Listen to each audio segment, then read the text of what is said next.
So the Sony FX6 is the cinema camera that I go to for just about all the projects that I work on, whether it's ranging from things like commercials or documentaries or even interviews, which is a majority of the things that I tend to shoot. Over the years, and as I spend time with this camera, this is kind of where I've gotten it to be. And I mean, it's gone through so many different versions and iterations over the years. And as I've worked with it, and I've continued to adapt it to my personal needs, and it's just grown with me.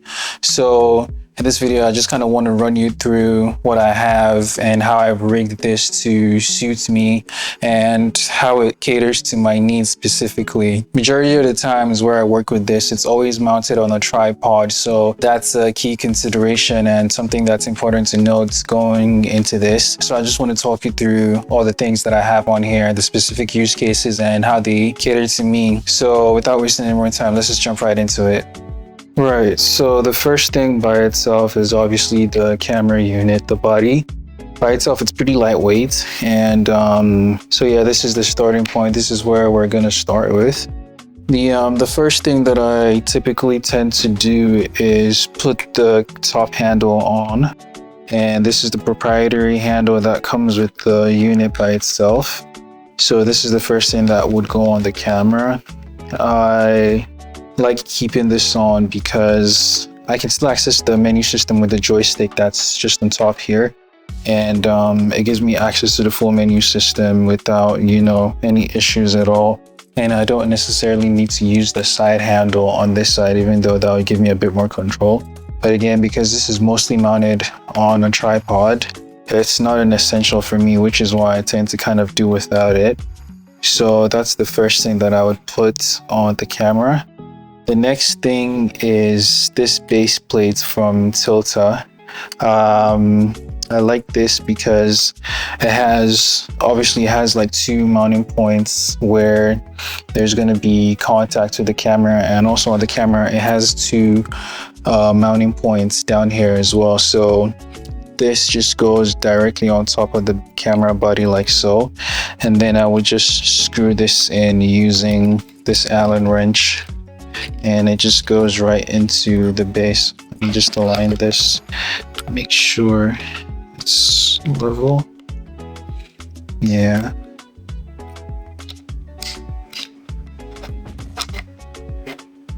That goes in there, and then I make sure I lock it down, and I put enough tension there just so it's not moving around when it's on the tripod, and I'm not having any sort of issues whatsoever. Once that's secure, this is just how it looks. I also like this base plate because it has this support towards the mouth right here. And this is not necessarily for cinema lenses or things like that. It's more for the mounts, because I mean, obviously you can't use like cinema glass with the Sony E mount, so you would have to use some sort of adapter. So this is cool because it can mount into the adapter and just give that some support so that it's taking the weight off of the mount of the camera itself, and it doesn't start to bend in over time. So that's nice to have, but honestly I don't really use it that much anyways, because I mostly stick with like the autofocus G Master lenses that Sony comes out with. But yeah, this is where we're at now. So I'm just gonna set this down. So another thing that's also like really essential to my build is this base plate system that I have here. So basically what I have here is a dovetail from Tilta still, and then I have it mounted to a Manfrotto style tripod plate. I like this because the dovetail pairs very nicely with the Tilta base plate that I have. So I can just kind of take this and slide it right into the Tilta base plate that's already attached to the camera, and this is what you get. So it also locks in, like it has hard stops on both sides, so you don't have to worry about the camera sliding off at any point in time. If I push it as far as this side, it catches it there, and if I go all the way to the back side as well, it also catches it there. And then it also has like a lever towards the bottom of the plate on this side where you can use that to lock it in. So you can set it to wherever you want, and then once you lock this in, it's fixed. It's not going anywhere. So this is the main support system for the camera that I have, and then this just goes directly onto the tripod, and that's where it lives for most of its use, or most of the time that I'm using it. That's pretty much where it lives. So this is how I would kind of have it just to start out, and then I would continue the build from here. The next thing that I would have on there is this top plate from Tilta as well. It's still part of the cage that comes with the base plate for the FX6. It's all part of the same package because it's a cage essentially. So this is the top plate that goes on top of the FX6. So I already have the screws in there, so I'm just gonna slide this on top of the camera and just screw this in there. It's about the same screw size as the base plates on the bottom side, so you can use the same Allen key for this. And so I'm just going to tighten these down and make sure they're fixed and they're not going anywhere.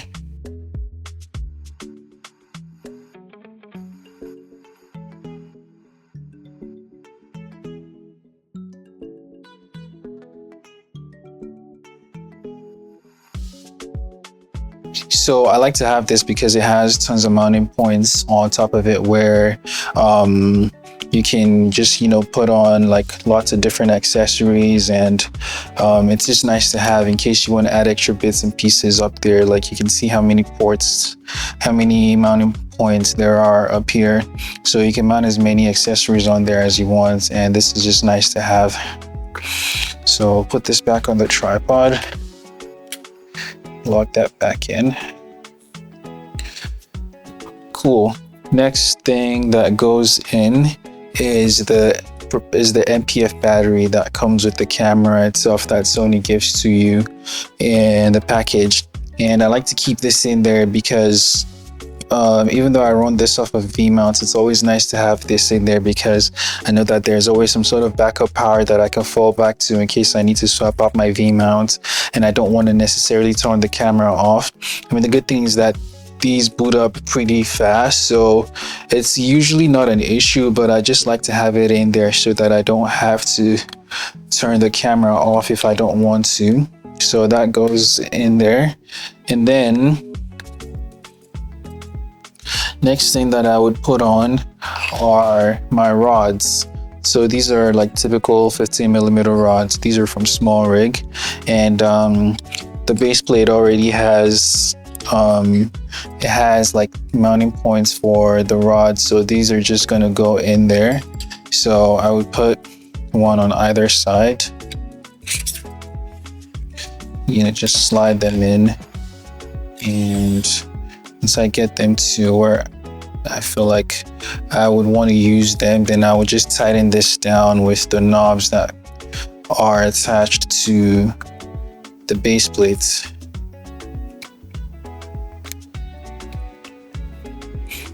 Cool. The next thing that goes on is my V-mount plate. So this one specifically is from Shape, and I like this because it has a D-tap splitter on the side, and this is nice to have because I work with like lots of different accessories that require power, because when you're working with a camera system this big and you have so many accessories, they all need power obviously. So this is nice because it gives you that splitter on the side, and you don't have to have extra pieces that are going to make the camera system even more bulky than it already is. So this just goes onto the back of the camera like so, and it has only one tightening knob on this side, so I pretty much just tighten that down, and that's how it looks with the V-mount plate on there. And then obviously the next thing that will go on is the V-mount battery. This one is a 99 watt hour V-mount battery from Small Rig.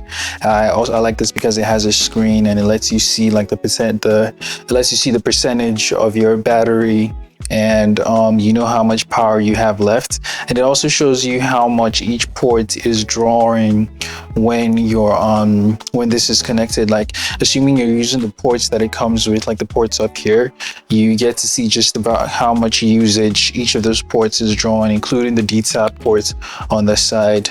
So yeah, I'm just gonna slide this right on top of the V mount, and it stays right there and it's snug. Cool. And then I come in with the original monitor that comes with the FX6. I still like to have this because it gives you access to the full menu system and just about all the settings that you can access on the camera. And the way that I mount this is a little bit different. Most people tend to mount it on the side, like right around here. Right around here, because that's more of where you would kind of be looking into the camera, assuming you were using it from that point. But I personally prefer to mount it towards the back side. So I first of all come in with this first piece that screws into the top handle, and so I put that on there and just have it snug. And then so I would just have it like flush with the top of the top handle, so they're on the same level. And then I would bring in the actual monitor itself, and I would just put that on with the attachment that it comes with still, and that just goes in there, right there. And I can tighten this knob down so that it stays fixed and it doesn't go anywhere. And that gives me like a very nice view when I'm looking at it from sitting down like this, because most situations I would kind of just be sitting down looking at it like this. And then I would typically just wrap this cable around the top handle about one time and plug it right into the port on the side of the camera where it goes into. And yeah, cable is a little bit annoying, but yeah. So the next thing would be my lens. Lenses of choice that I always tend to go with are the Sony G Master lenses, because the autofocus on these are perfect. So this is the 2047E. I still have the Mark 1. I haven't upgraded to the Mark 2, but this works still perfectly fine. So usually when I open up the covers for the camera, I like to have this little dust blower that I can just use to get rid of some of the dust particles and other things that might have gotten in there. And I would just kind of use this to blow onto the sensor, get rid of some of that dust. And I would also do the same thing on the lens as well, just get rid of some of those particles in case there is any at all. And this goes right on top of the camera and it sits right there. I typically swap these out with a couple of other focal lengths, such as the 35 1.4 or the 50 1.4, depending on the angles that I'm going for and also the use case as well. But these are perfect for just about any situation that you would find yourself in. So to power the camera itself, you still kind of require this cable. It's a DTAP to barrel connector. And so one end of the DTAP obviously goes into the splitter on this side right here. And then the other end, the barrel connector would go directly into the body of the camera where it feeds it power and it just draws from there. So I would typically run this underneath the plates just to do a little bit of cable managing, and it would come from back here. So this would go in right there, right? And then this other end, I typically just tend to tuck it in behind, like here, into the gap between the V-mount plates and the actual battery that's on the inside. So that just stays in there. And it's nice that there's a little gap there so that this thing doesn't just keep moving up and down and jumping around when you really don't want it to. So that would stay in there. And then I would connect the D-tap into the splitter. I would pretty much go like down here all the way. So that's that for power to the main camera itself. And I can also slide this a little further back because this is typically my cable management zone or area for all my D-tap connectors and all the things that tend to live in this area. So I would just slide it open a little bit so I can fit everything in there, and then once I'm finished I would just push it back up against the back of the camera. So the next thing that I tend to mount is usually my monitor system. So I'm still using the Atomos Ninja 5. I've had this for a long time and it's just served me over the years. You know, it still works perfectly fine. I have an SSD attached to the back of it where I can record RAW, like ProRes RAW, directly on top of it in case I'm in a situation where I need to do that. Other than that, I would just record directly onto the SD cards that are in the camera already. But this is nice to have. So I typically have it mounted with this piece from SmallRig. I think this is a part of the Hawk lock system that they have. So this system just slides onto the base of the monitor because I already have the base piece right here. So this just goes directly on top of that. And then I typically tend to just put this on the hot shoe mount that's already on the camera. And I would just kind of tighten this down and have it sit right there where it's resting. And this is nice because obviously you get like your regular tilt and swivel up and down, but you can also go left to right if you wanted to, just so that you have all the angles covered, and you can tighten this down to make sure that it stays in place and it's not moving at all. The next thing that I would typically add is this second piece that's a part of the cage still. That's the tilted cage for the FX6. And I like to have this because it gives you even extra mounting points, and you can still mount extra accessories on there if you want to. So this attaches to the side of the camera just like right here. And I'm gonna bolt that in so you can see what it looks like.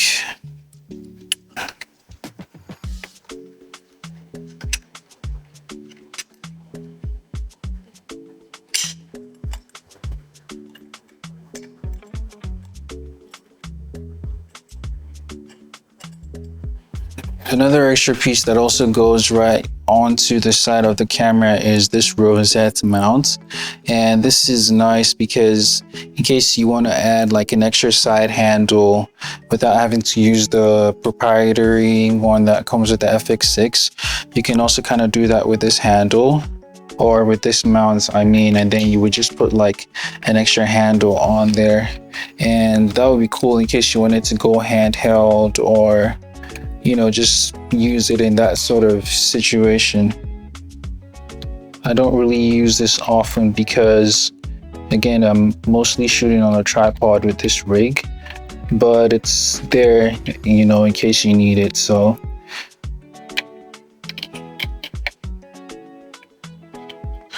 I typically like having this plate on here just to mount extra accessories, and I use it specifically for my second audio system as well as my timecode system.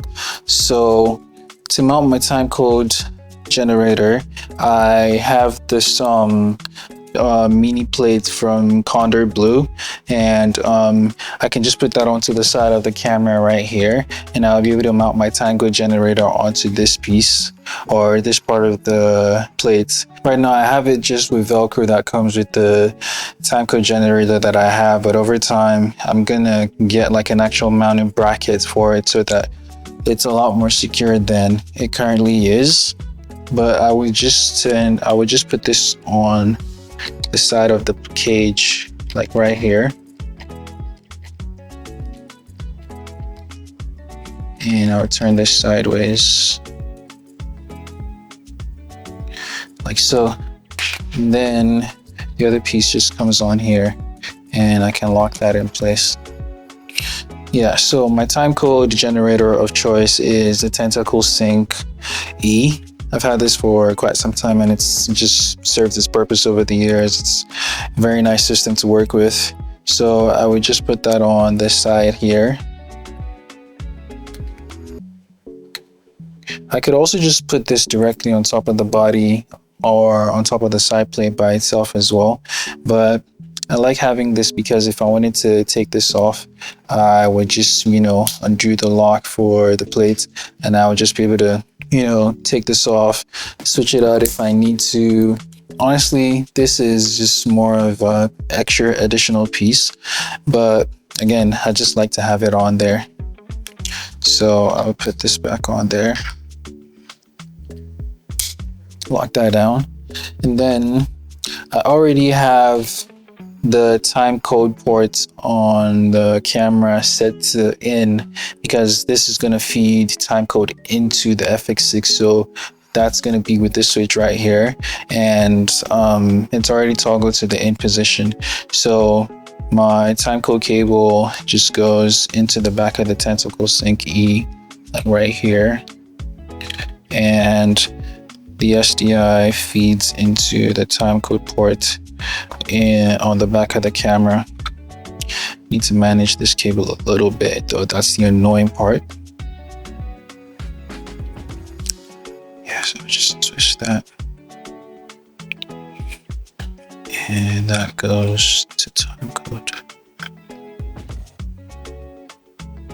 I could also just take this cable and pass it through the back of the cage and just hide that in there as well, just for a little bit of management. And then just tuck this in and plug that back in, and yeah, that's not going anywhere. And then the next piece that goes onto this cage, or this side piece of the cage itself, is actually this cold shoe mount. So this is actually from one of my transmitter systems because I haven't actually bought an actual cold shoe mount that I should attach onto the side of the camera. I used to have one, but I kind of lost it at some point, so I'm gonna have to get a new one. But this is what I've been using since then. And basically I just screw this onto the side of the plates right here. And what that helps me do is I can take my wireless microphone receiver. In this case, this is the Holyland Lark. I can't remember which one specifically, but I just mount this on top of the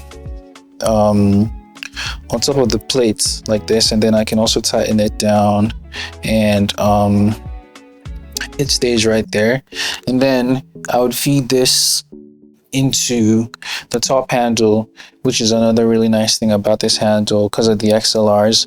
So I would typically plug this into channel 2 and just feed that in there.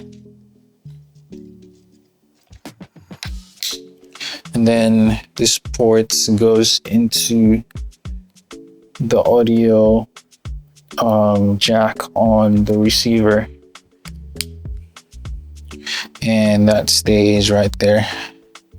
Ideally, this would be on the top handle right here, but I'm already using the cold shoe mounts for my monitor, so I had to improvise and come up with something else. But yeah, this is how I've been using it for some time now. And then for my other audio source, I go with the Sennheiser MKE 600 shotgun microphone. This is pretty cool. It's like I've had this for a while too, and it's just served me really well. It's nice to have, even if I'm not necessarily running lavs with the Holyland or the DJIs. This would be able to get me like really good quality audio as well. And well, the annoying bit about the top handle for the FX6 is that this is usually too big to fit the microphone by itself. And you can get these rubber gaskets on Amazon or at Home Depot or somewhere that you could use to close out the gap on the microphone itself. But what I did was I had to improvise. I just put some paper towels on the microphone itself, and then I closed it off with some black tape, and it was able to, give me, or it was able to give me some coverage where it sits in the mount well enough, and I can just close this down and it stays right there. It's not really, it's still wiggling a little bit, but that's not necessarily the mic itself. That's from the mount. So that's how I have that set up. That's for my first channel of audio, and I just plugged this in with another cable going. So one end obviously goes into this side of the microphone. I like using right angle cables because they tend to just push the cable out of your way, and you don't have to worry about them sticking out as much.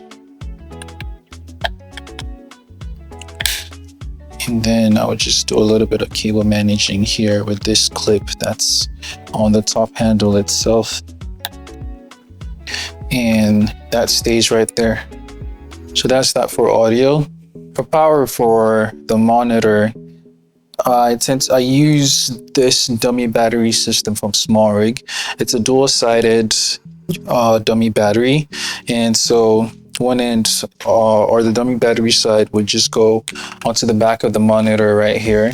Click that in, and then this cable would feed down here into the D-tap splitter that's on the V-mount plate, and you just get power to the monitor from there.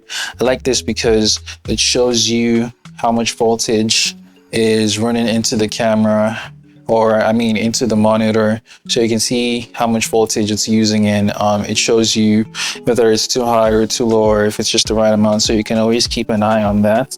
And aside from that, there's also a second one up here as well that you can use to check the voltage that's going into the monitor, just to make sure that you have the right amount.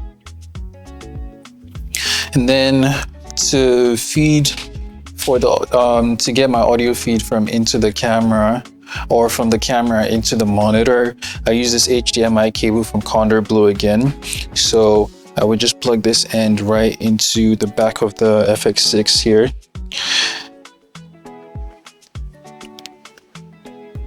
This is also a right angle cable, so that's nice to have because, again, it keeps the cable out of the way. So this would go in here like so, and then I would just pass this cable onto the other side of the monitor here and feed that into the in port on the monitor, and that way I would get the feed from the camera directly into the monitor. Okay, this is starting to get a little bit cluttered, but we're almost at the end of the build. The next thing that I like to add on is my transmitter system. So I typically tend to use either the Hollyland Pyro system or the Xsun CineView SE4K. They just came out with these earlier this year, and I've just got my hands on them. So I want to be testing them out more, and I'm going to be using them on a couple of different productions in the future.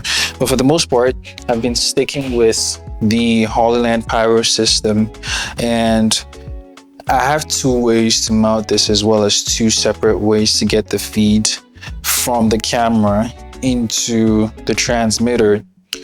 The first way is I would mount it directly onto the back of this dummy battery. And this is nice because since it's dual-sided, I can directly get power from the dummy battery into the transmitter without having to run an extra cable, and it just goes in there and it clicks into place. This also eliminates the need for a secondary mounting sort of option, and it just goes on there. So like that, it just clicks into place. You don't need to have anything extra to mount it, and again, it's already getting power directly from that dummy battery. So it can just kind of stay on there. The one thing that I don't necessarily like about this is because of how close it is to the microphone. So just in case I'm moving this up and down, it kind of keeps bumping into the microphone. So obviously that's not very ideal. And so let me show you the second option that I have for mounting this. So the second option for mounting that I more than likely tend to go with is by using this additional piece that goes right back here on the rails on the back of the camera. So I think I must have gotten this piece from a separate part of something. I'm not really sure. I think it's actually supposed to be a matte box holder, but basically I've taken this and I have a screw that's just right here on top of the thing, and basically this screw is going to screw into the transmitter right here. So I'm able to mount this onto the back of the camera like right here. And so I'm just going to tighten this down first of all.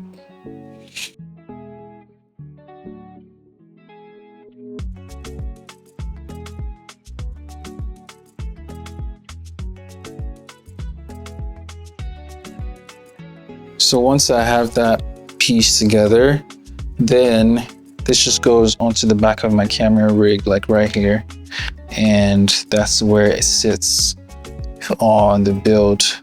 I'm going to push this D-tap, this V-mount plate back so that there's a little more room for it to slide in.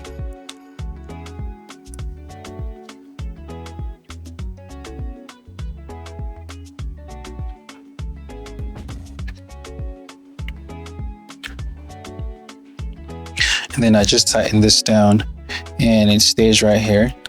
And that's how it would look. I like to do this method more because obviously, you know, with the issue that we have here with the dual-sided dummy battery, we don't run into that issue on the backside here. And so I would typically just use the SDI ports on the camera for this piece. So one end would go into the actual SDI ports on the FX6 itself. Goes in there.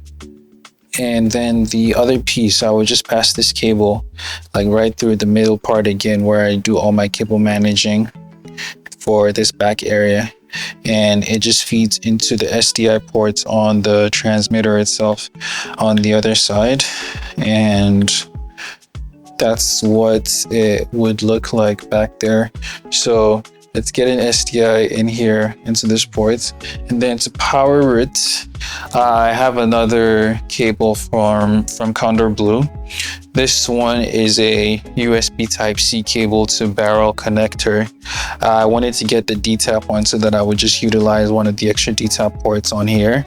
That's probably something that I'm gonna have to pick up in the future, but for now, I typically just tend to plug this in here on top of the V-mount battery, and then this chunky piece will talk back here again into this little cable management area that I have.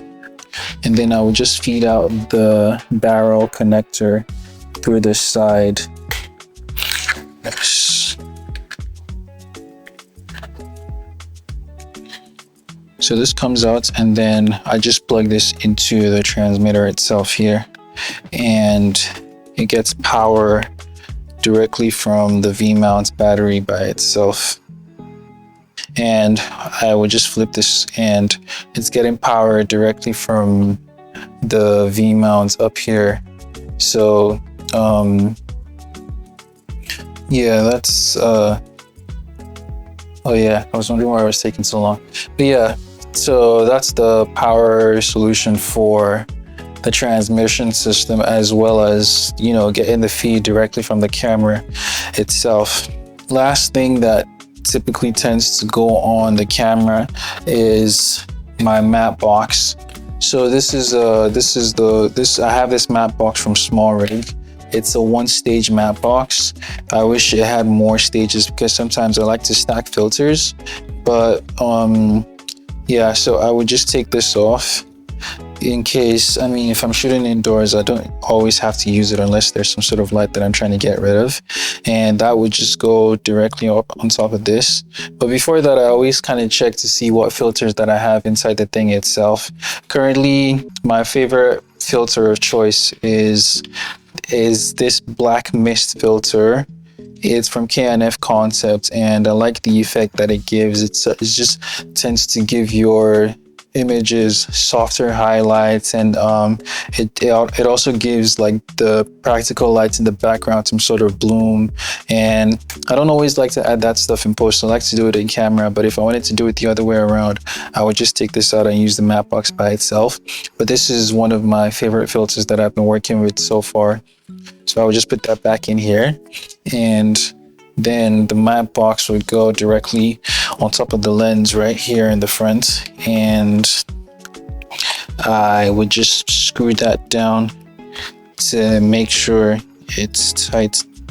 This is a 92mm diameter matte box, so the 24-70 lens already has a step-up ring just at the tip that allows it to go into the matte box with no issues at all, and it just plugs in like directly.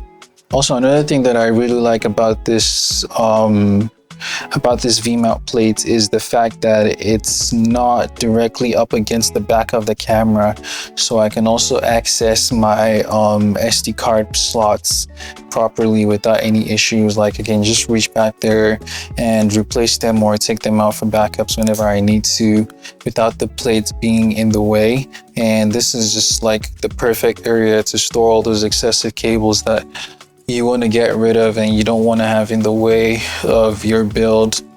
So yeah, that's the build. Again, like I said, this is very specific to my sort of use case, even though some of the pieces on here are extra and not entirely necessary. But this is just how I like to have it set up, and this is just what works for me on most of the things that I shoot and the kind of productions that I work on. Again, it's important to keep in mind that it's always mounted on a tripod for the most part, so I don't necessarily need the side handle or even the extra pieces that I talked about. It's an absolute workhorse of a unit or of a camera, and I absolutely love it. And if you enjoyed watching this, then make sure to leave a like, comment, subscribe, all that good stuff. And if there's any pieces or parts of the build that you're curious about, you can leave a comment down below and I will do my best to address each one of them specifically. And or even if there's anything that you want more info about, then I'll be more than happy to make a dedicated video on that piece by itself.